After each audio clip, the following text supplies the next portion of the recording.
You are listening to the Hiking Radio Network, where we talk the walk with shows by hikers, about hikers, for everybody.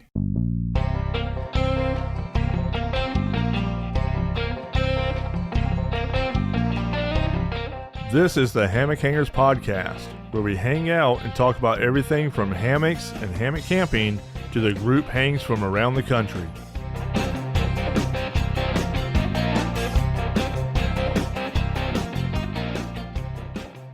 Hey everybody, and welcome back to episode number 3 of the Hammock Hangers Podcast. I am your host, Paul Collins, or Skunk Ape.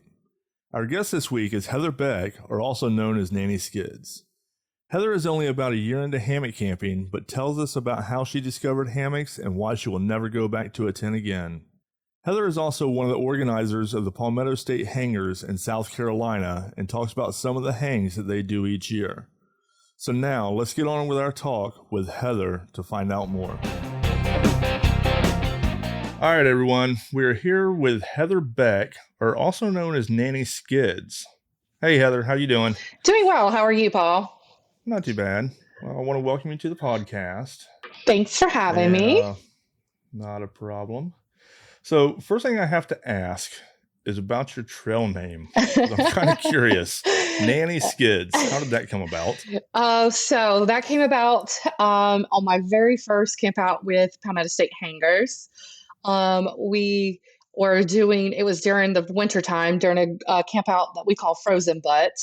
I believe this was in 2021. So directly after COVID, when everybody's trying to get back out in the woods. And, we went on a little hike, and one of the ladies there also had her niece with her, who was about 10 years old. And as we're hiking, she sees this massive gorge that she's like, "Oh, that would be so fun to slide down." And I was like, "Well, go do it." And she's like, "Yeah, but I don't want to do it by myself." Well, my professional real world life is I'm actually a nanny. And so I grab her by the hand and I said, "All right, come on, I'll go do it with you." Because being a nanny, that's what I do, and I make sure that children are always like overcoming their fears and just doing things and being adventurous. And it had been raining all weekend too, by the way. So we slide down this massive hill into the gorge. And of course, as I skid back to the top of the hill, everybody starts busting out laughing because I have black mud marks going down the back side of my pants that naturally looks like skid marks. So that's Nanny Skidz. That's how awesome. I got my name, Nanny Skidz. Awesome. And that is quite funny. It is quite funny. That's the original story. But then it became like more true because every time I go hiking, it doesn't matter if I'm on flatland, if I'm in the mountains, or if I'm like climbing boulders, I am going to slide down something because I can't stay upright worth anything. So I'm always skidding, like I'm just always skidding down a mountain or something. So I mean, it was an accurate name that I got given. So, and every time I'm always hiking with kids too. So we're always sliding down something, Awesome. Yeah. So it's fitting. It's very fitting. It really is. Awesome. So yeah, my very first camp out, didn't know these people at all. And like day one got my nickname. So those are always the best trail names though.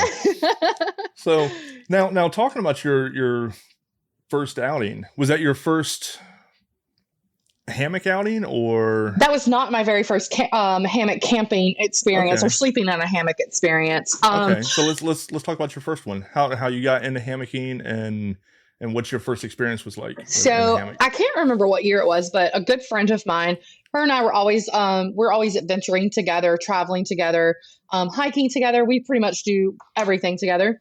And one year we went to Hot Springs, North Carolina, because we both wanted to hike that section of the AT and go up to Lover's Leap and just sleep by the river, the French Broad River. Okay. And at that time in life, she traveled. She did a lot of traveling for her job. Being a nanny, I just needed a break from kids. So we went out to the woods. We went up to Hot Springs, North Carolina, and got a campsite over there. And we were supposed to be tent camping. I personally had never tent camped before. My whole life, I had always grown up camping in a camper. So And this was your first time even really, I guess what you could call it would be roughing it. to a degree, yes. Right. I Because you weren't mean, in a RV or something. yes, I always camped in Okay. an RV, or if we were up in the mountains at my grandmother's. My grandmother had a place up in Burnsville, North Carolina. She had what was Okay. called a bunk house up there, and literally it was like a building with bunk beds in it. And uh, we had a 5-gallon bucket we would have to use the bathroom in when we slept in there. Okay. So I Okay. started, I was kind of used to a little bit of roughing it, but yes, this was my Right. first. And I still wouldn't say it was roughing it because we had electricity at this campsite. So, Gotcha. Okay. but yeah, so my friend wanted to go tent camping, and I was like, all right, I'll try it. I've never slept on the ground before, and naturally I hated it. It was awful, because I'm an extremely hot natured person, and that tent was torture. It was just so, it holds all the heat in. And I was like, I can't do this. It's too hot. I didn't sleep. So I had packed my boss's hammock to take with me just to lounge and relax by the river. And so I was like, I'm going to try to sleep in this thing. I don't know if you're supposed to, but I'm going to anyway.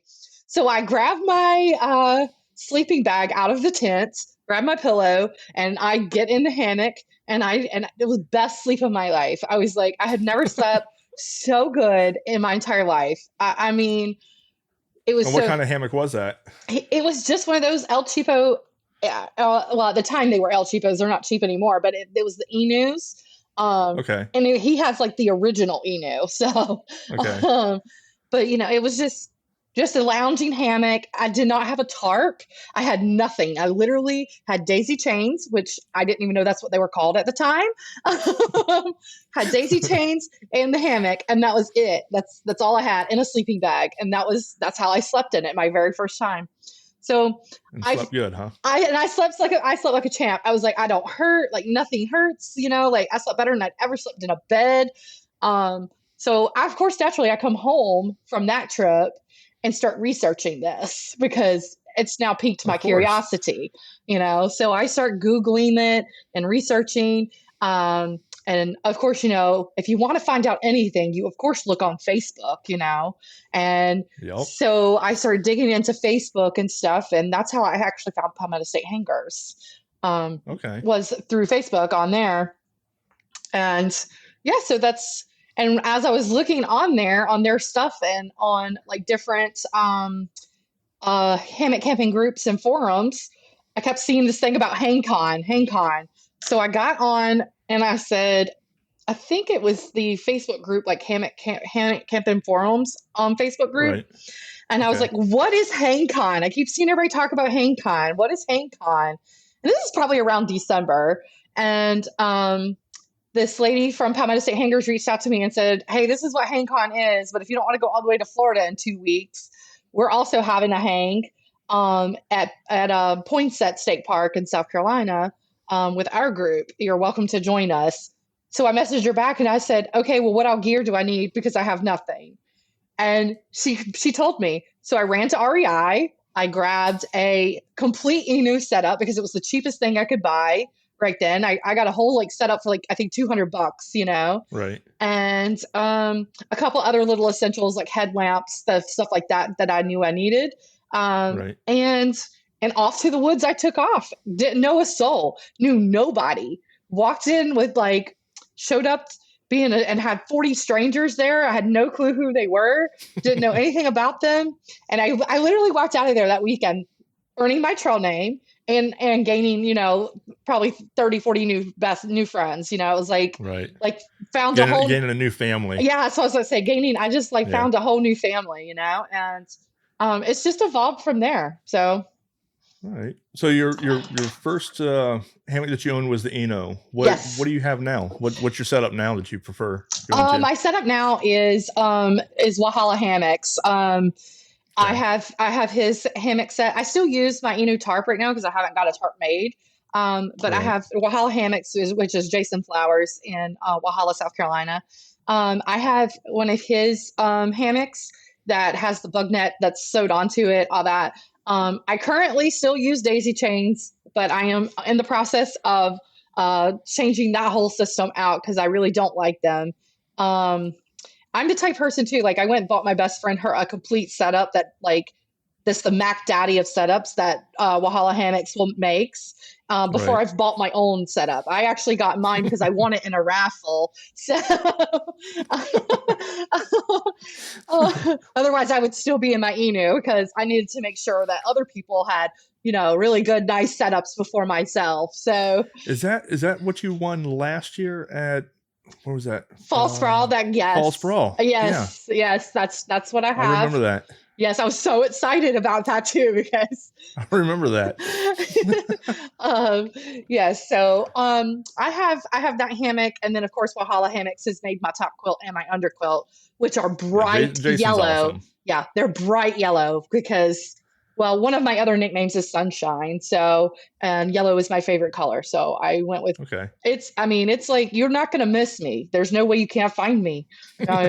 No one's going to accidentally run into me in the dark, like like at any of these hangs. Like I can't possibly go missing if I'm backpacking through the woods and got to set up hung ups because like it's bright yellow. Like it's funny. And Jason says it's brighter than a banana. He's like, you look like a banana back there. That's funny. Well, everybody knows where I'm at, so that's good. Right. All right. So now, what is something that you've learned and that you know now that you wish you knew when you first started hammock camping? That daisy chains were awful. Yeah. I think I started out with a set of daisy chains myself. Well, I think everybody has started out with daisy chains because, most people are like me. They run to REI, they grab an Enu, and that's what comes with them, right? I mean, even if you go onto Amazon, your setup comes with daisy chains, or stuff like that.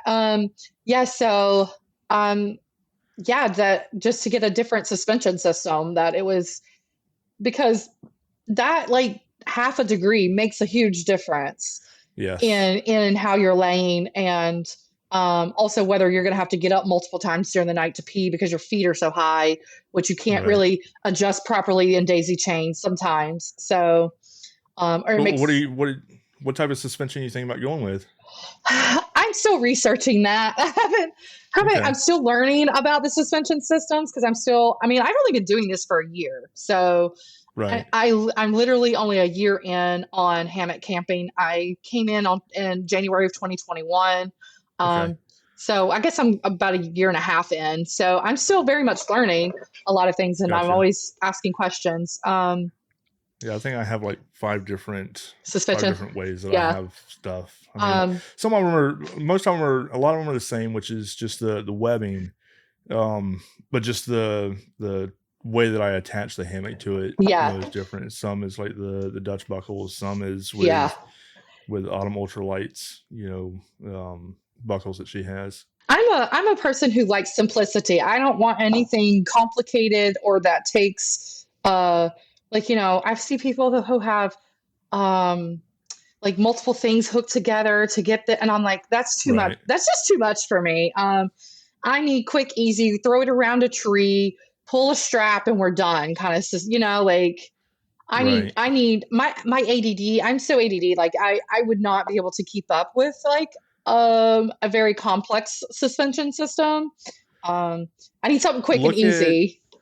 Go on and look at Autumn Outdoor then. Okay. See what Anne Marie has as far as the birch buckles? Yeah, birch buckles that she has. Quick, simple, very easy to adjust. Okay.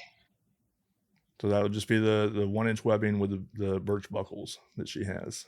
I'll look her up. And then you can use a soft shackle up around the tree area. Yeah. So well, first of all, if it's not quick and easy, then I'm going to lose interest really fast. My ADD is not going to, it doesn't allow me to pay attention that long. So. Yeah. I'm the same way as far as, wanting quick and easy. Yes. So, because I have several different, several different ways that I do my tarp ridge line, my hammock suspension, and all that. Yeah. So I mean, I use a lot of the different manufacturers out there. They call it vendors. So now, currently my entire setup is like a mosh podge of things put together. So I'm slowly working my way into having like everything kind of match and go together, but that just takes time to build it up. So sure, of course. And this past year I've been working on building up stuff for backpacking more so than just hammock car camping, so right, because that's my goal, is to start backpacking next year. So well, didn't you get you a new backpack last year? I did, which is why I've been building my backpacking gear up this year. And yeah, I know you went on a buying spree. Well, I won that backpack. So I won the backpack and the hammock last year at Fall Sprawl at the raffle. So yeah, so that was a good time.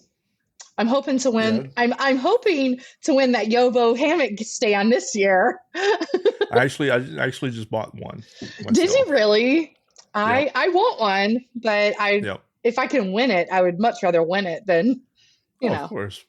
So all right. Now I know that you are one of the organizers of Palmetto State Hangers. Yes. So, and then from our little talk, before we even started recording, I heard that you're fixing to get another job duty thrown onto you too. So yes. What's your role? What's your role in the? So currently my role is the secretary, which that obviously includes the record keeping, stuff like that. But on top of that, I coordinate all the events. And I also do the social media coordinations. So anything you see from us posted on social media, it's me pushing that out. And then all of our events that we do, I'm the one who kind of coordinates those, the dates and the events that are going to happen there and stuff like that too. So, and I just took this role on last year. So I kind of got thrown into the role a little bit at Fall Sprawl last year because our treasurer was not able to attend due to her family member getting COVID. And so they asked me to step in and help. And so I did. And, what they say about good deeds, they never go unpunished. So they voted me in to take over. And so now our treasurer has decided that she's going to step down just because her workload and her personal life is a bit much already. So the new position will be divided up between me and the president pretty much. Yeah. So we'll kind of share the responsibilities in the treasury role. I really don't want to have to deal with the banking, but I know there's no way around it. So I'll do what I have to help the club, and we'll just split that role up a little bit more so that it's not so much on one person. Because just being the secretary, the events coordinator, and the social media is a lot. It's a lot in itself. I've spent the whole weekend. We have Fall Sprawl coming up soon in October. It's now August, so we're gearing up for our huge event where, we have a massive raffle, and all the proceeds for that raffle go to one of our state parks, Quintessential State Park, which has a program called the Palmetto Campout. And that program, what it does is it gets first-time campers or families out into the woods, and it teaches them how to camp. Teaches them. Oh, that's awesome. Teaches them how to set up camp. We teach them how to build a fire. We teach them about meal preparations before you go into the woods. We teach them how to cook over coals and over a fire, stuff like that. And Palmetto State Hangers, not only do we donate all the proceeds from that raffle, but we also show up to the camp out and donate our time as well. And there's several of us. And so, of course, us being hammock campers, we make sure we take time to demonstrate the hammocks as an alternative option to a tent. And a lot of the kids and the parents will run to Walmart and grab their kids a hammock to lounge in at this camp out, right? Because when you Google camping, obviously one of the big things you see now is people lounging in hammocks and stuff, because hammocks are becoming a lot more vast than they were 5 years ago. So their parents will walk out, run and grab them a $10 hammock. So we make sure, and then we end up convincing the kids to sleep in the hammocks because, we want more people in hammocks, obviously. Of course. And we make sure to teach them how to set it up and be conducive to that, because it is like still cold out. So we make sure that they have the proper tools and equipment to make sure that they stay warm, and they have it. And then we usually, like, our people from our group usually bring extra quilts, things like that, to make sure that they are set up for that. So. Okay. Yeah. All right. But it is a good time. Y'all just had a hang up there, last week before? Yes, I think it's Swamp Butt Hang? Swamp Butt Hang, yes. We did that right toward the end of July. And so we did that one along the Edisto River in Ridgeville, South Carolina. And that was at Gibbons Ferry State Park. How many people showed up for that, roughly? For that one, we probably had roughly 25 people. It's not one of our larger hangs that we do we do 4 major primary hangs a year. And I would say Fall Sprawl is probably our largest one. But at Swamp Butt, it changes where we do it every year. We don't do it at the same place every year. This year we decided to do it along the river because we knew it would be hot, and that way we could go take a dip in the river. And that state park also has a company that does floats down the river where you can get in inner tubes and just float about 3-4 miles down the river. And there were several of us that decided to get in to take our kayaks with us. And we did a 10-mile kayak paddle down the Edisto River, putting in at Gibbons Ferry and taking out at a landing about 10 miles down the road. So, it was 10 river miles. So, yeah, that was a good time. I earned a new trail name at that one too. So, what was that trail name? Turtle, because I decided. I got caught into a strainer, and my kayak did a complete 360-degree roll, like a turtle rolling on a log. So,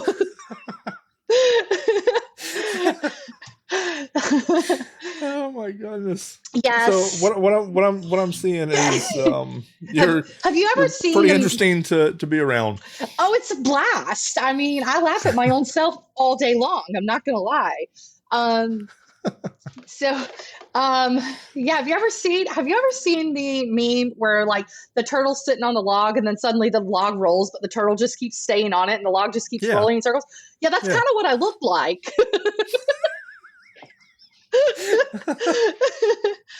And then, goodness. I mean, when it like, I wish I'd been there to see that. When I popped up, there was like one of the guys that was with us was he was actually in like a I'm going to call it a dinghy. I'm not sure what it was. It was a rubber motorized boat that he was taking down the river. And it was kind of like, I'm going to call it a dinghy because it almost looked like a life raft that had a motor on it. It had like a little small trolling motor. And so he was in that. And there was 4 of us that went. So we went through this really rough section in pairs. And so when it rolled and I popped back up, I was like, "Oh my God, did you just see that? Like I just did a complete roll. That was so awesome." And he was like, "I thought you were going to die. That was not awesome." And so I was like, well, at least he was concerned. I thought it was really cool that the thing had like rolled completely because I've never seen that happen before, except for on whitewater raftings, little tiny small boats. I'm in a 15-foot boat, 15-foot kayak. I didn't know 15-foot kayaks could completely roll like that. I thought like if you dumped them out, you were kind of it stayed upside down until you pulled it back over. So I was just like, that was really cool. Like, that I just did a complete roll. I need to learn how to, that wasn't on purpose. That was actually the current rolled me like that. But now I'm determined I'm going to go learn how to do that myself. So on purpose, learn how to completely 360 roll it. That's that'd be a good way to stay cool. You get hot, just do a roll. Yeah, well, it's also a safety measure too, right? You kind of need to, you need to know how to do stuff like that. So now that I know that boat will actually do it, I'm gonna go out on the lake or something and like teach myself how to do these things. Nice. So yeah. But yeah, Swamp Butt was a good time. We, other than rolling the kayak in the river, it was pretty chill. We just kind of sat around, hung out, talked. We don't really do vendors and stuff at that one. Okay. The couple of vendors that do come to our smaller hangs, we make sure that they're there to chill out and relax and enjoy the outdoors, not to work. Right. Gotcha. Gotcha. So yeah, but that's pretty much it. And then we do a group cooking that where everybody brings, it's like a potluck dinner at all of our hangs that the group, the board members will usually provide the meat that's going to be cooked. And then all the other members cook the side dishes and things like that. So you'll have, you show up to our hangs, you'll have anything from chili to lasagna to pound cake to peach cobbler.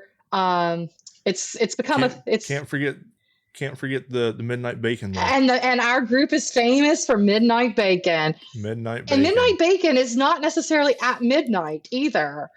Well, no, I think last year at Falls Sprawl is like 8:30, 9 o'clock. It's just it's like when everybody's about ready for bed, then you got to have bacon, and then we go to bed. So. Well, so yes, midnight bacon is a huge tradition, and we cook about 5 pounds of bacon to divvy up between about 20 people. Right. And there's never any bacon left, so it gets eaten. Of course. So now tell us about Fall Sprawl coming up. That's coming up in October, right? Fall Sprawl is October the 13th through the 16th of this year.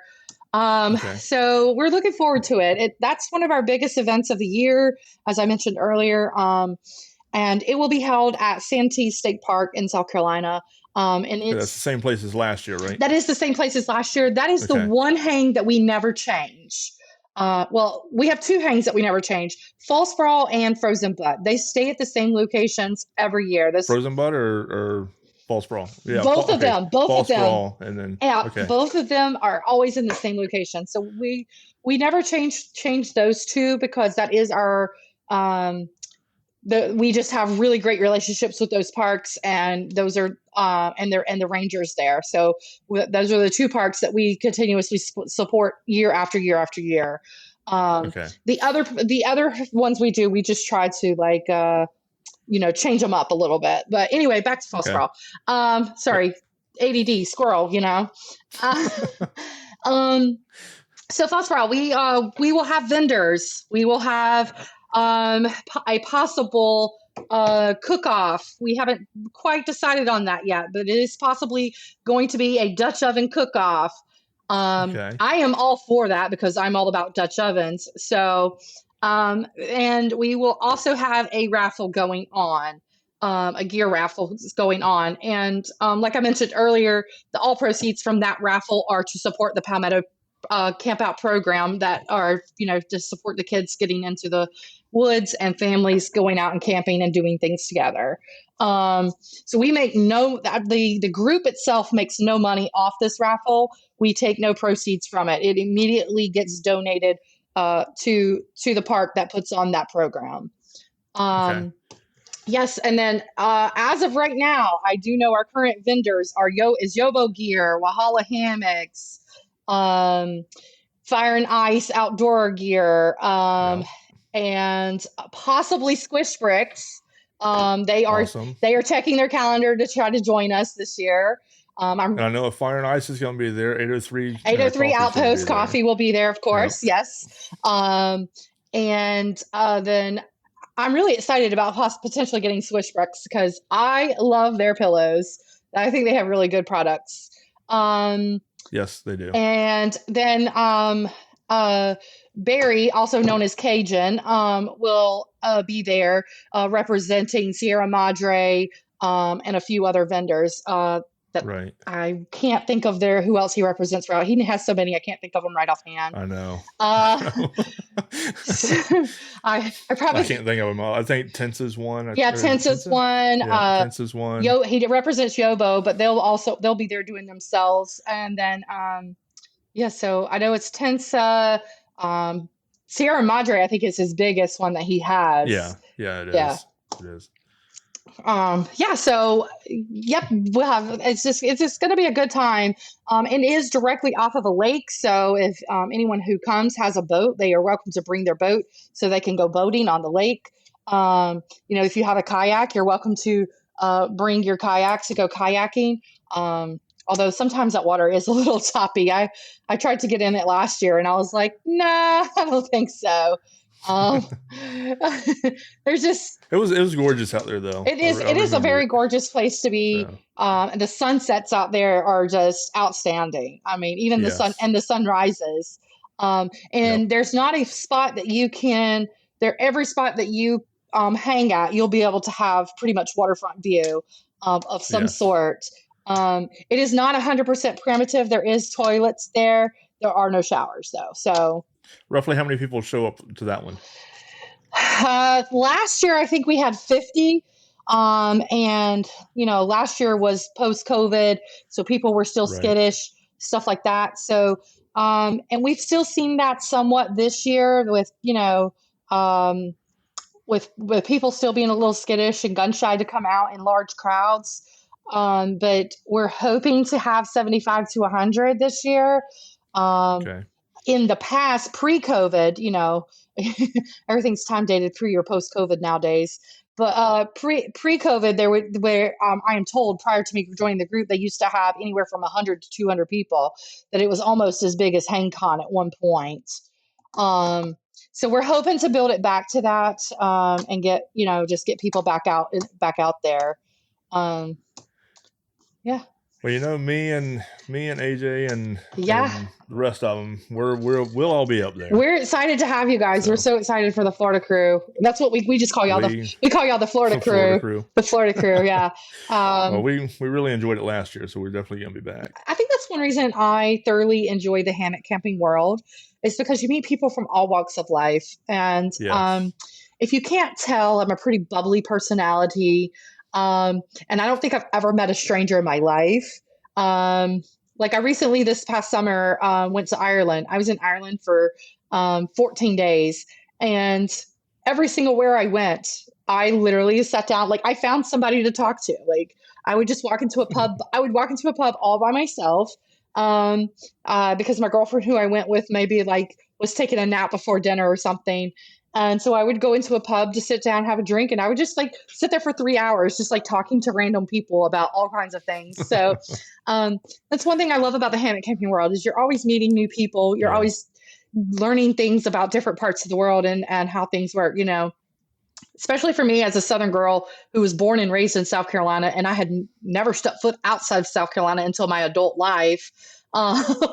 It's been really great to learn a lot of new things, and about different cultures and experiences that people have had. So, right. Yeah. So now, as far as Palmetto State Hangers, do you got any links or anything? I know they got a Facebook page and stuff like that. We have a Facebook page and we have an Instagram. Okay. And as of right now, that is all we have. I am hoping to before the end of this year to start us a website that will probably go live next year is my goal. That's my goal, and it may not come true because I do work a full-time job, as well. So, so we have in the books to try to create a website for people to make things a little easier and smoother for people to because we are a private club, so we have membership dues. So it makes it easier for people to pay membership dues or to purchase raffle tickets for the raffle, things like that. And if we decide to start selling merchandise, it'll make it easier for people to have a way to purchase merchandise, things like that, T-shirts, koozies, things to that nature. So, well, what I'll do, I'll just put the links in the show notes. That way, anybody who wants to check you out, they can just go to the show notes and click on the links and go from there. Our Facebook link is on our Instagram page as well. So, all right. Well, that will work. So, well, I appreciate you coming on the show. And yeah, thanks for having me. I appreciate it. And I can't wait until October to come up and I know, I'm so see all y'all again and yes. hang out and everything. Yes, I'm so excited about it. It's a lot of fun. It's a lot of work, but it's a lot of fun. And it's a good time for everyone, I think, and especially the raffle. People get pretty competitive over that raffle. It's quite it's quite fun to watch. But my favorite time during these big events is probably when everything is said and done at the end of the night, and everybody's sitting around the campfire, relaxing, having dinner, and just hanging out and just watching the camaraderie that happens between people. Because it's like, for me, it's like the one place I can go and no one's talking politics. No one's talking or arguing about any social events or dilemmas. It's like one place you can go and everybody comes together and gets along really well. So that's probably my favorite time of night, is around the campfire. Definitely. All right, Heather. Well, again, like I said, appreciate you coming on the show and being a guest. And, yeah, we appreciate you having us. All right. And I will talk to you later then. All right. Thank you. Bye. Right, bye. Thanks, Heather, for coming on the show to talk about how you got into hammock camping and why you love it so much. You are absolutely correct about how great the hammocking community is and how it is like one big family. I love how you and the rest of the Palmetto State Hangers give back by donating time and money to the Sesquicentennial State Park for the Palmetto Campout program. And I can't wait until October to head back up to South Carolina to join all of you for the Fall Sprawl. If any of you would like to know more about the Palmetto State Hangers or any of their events, I will have all of their links in the show notes. I hope that you will join us in October for the Fall Sprawl. Thanks again for coming back to join me, and until next week, happy hanging, everyone.